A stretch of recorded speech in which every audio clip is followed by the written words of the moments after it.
Have you ever wondered about the future, about the ultimate destiny of humanity and the world? For millennia, people have sought answers in ancient texts, particularly the Bible. Today, we embark on a profound journey to explore one significant interpretation of biblical prophecy, meticulously outlining the sequence of events believed to unfold in the end times. Eschatology, the study of last things, is a cornerstone of theological discourse. It delves into prophecies concerning the end of the world, the return of Christ, and the establishment of God's eternal kingdom. While various perspectives exist, we will focus on a pre-tribulational understanding, which posits a specific order of events.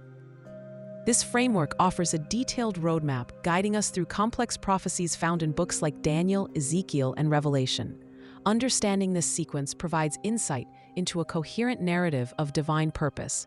It is a serious academic endeavor to interpret these ancient texts with precision and clarity.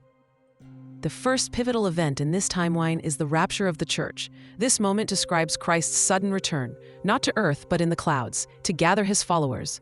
Believers, both living and resurrected, will be snatched away to meet him. This event is considered imminent, meaning no other prophecy needs fulfillment before it occurs. It signifies the removal of the church from the earthly sphere. This divine act marks the beginning of a new phase in God's redemptive plan. Following the rapture, the world will witness the emergence of a powerful figure, the Antichrist. With the church removed, a spiritual vacuum allows this satanically empowered individual to gain global influence. He will promise peace and stability in a chaotic world.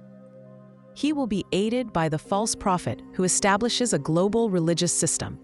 This system will compel worship of the Antichrist, consolidating his power.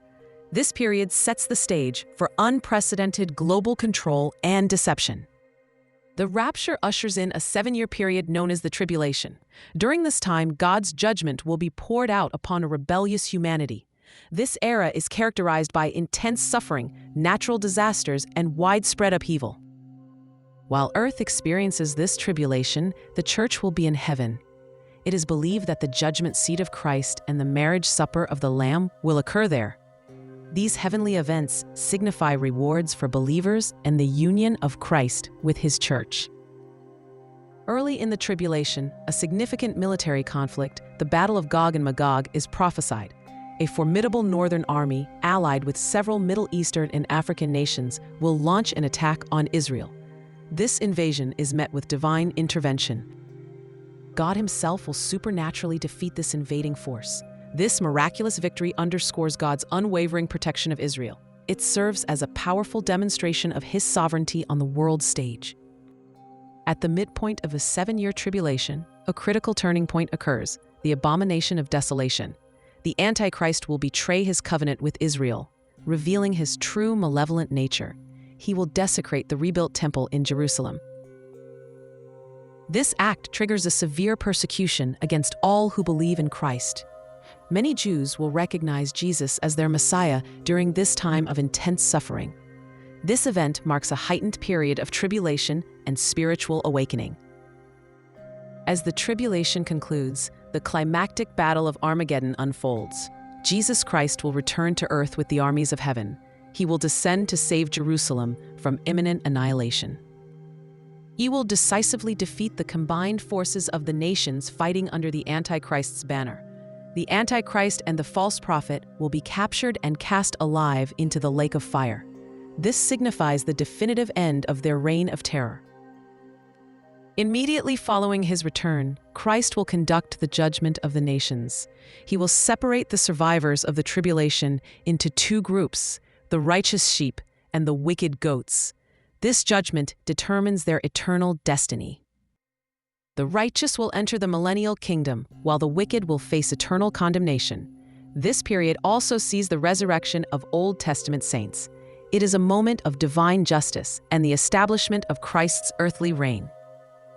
With the Antichrist and false prophet defeated, Satan himself is apprehended.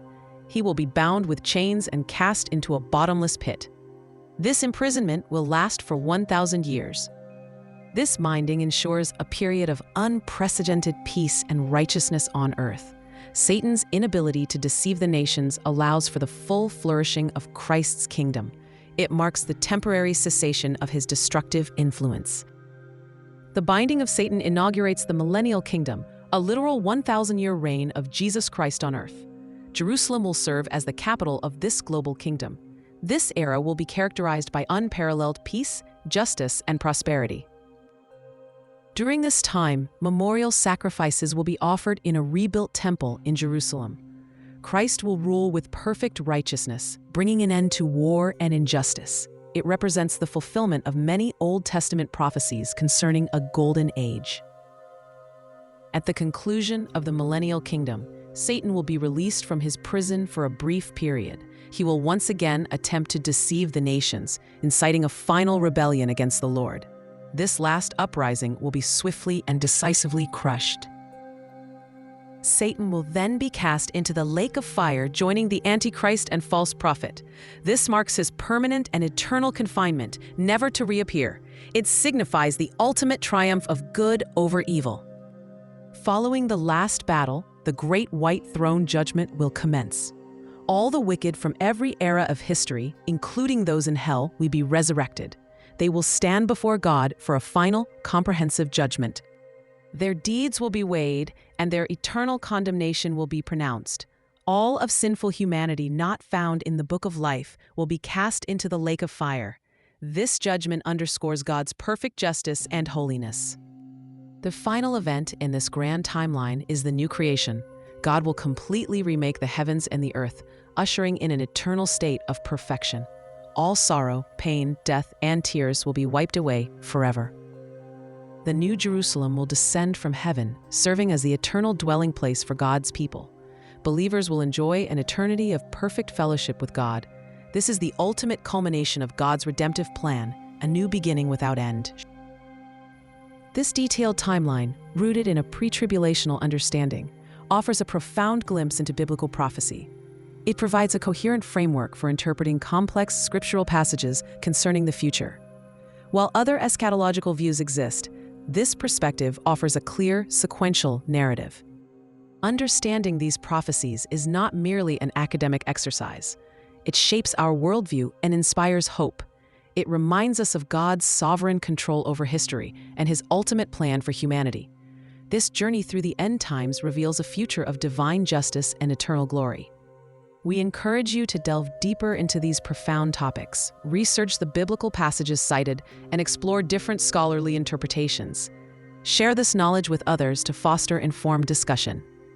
Subscribe to our channel for more in-depth analyses of theological subjects. Engage with us in the comments section below, sharing your thoughts and questions. Your journey into understanding biblical prophecy has just begun.